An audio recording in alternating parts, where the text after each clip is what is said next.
করলো। আমরা আবারও গানে চলে যাচ্ছি।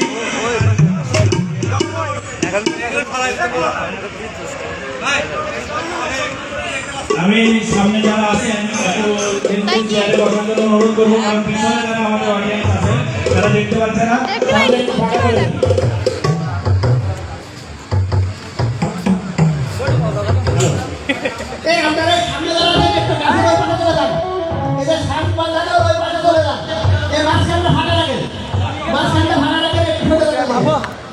আমি আমাদের প্রাইভেট সৌরভের দৃষ্টি করছি, আপনার গাড়িতে আমাদের যেসব মালামাল আছে, আমাদের কিছু সহকর্মী সহযোগে আমার বাম পাশের এই গ্রিন রুমে নিয়ে আসেন, একটু দয়া করে আমাদেরকে হেল্প করেন। আমি কারো নাম মেনশন করছি না, আমাদের এখানে যারা আসছে পিকনিকে আমাদের সহকর্মীগণ একটু পুরস্কারগুলো আমাদের মঞ্চের পাশে পৌঁছায় দেওয়ার জন্য অনুরোধ করছি। ধন্যবাদ।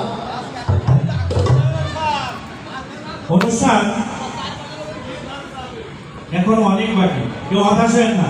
আমাদের অনেক শিল্পী রয়েছে, গান শুনবো, নাচ দেখবো। এবারে আমরা আরো একটি গান নিয়ে আসতেছি। গান নিয়ে আসতেছে আমাদের একজন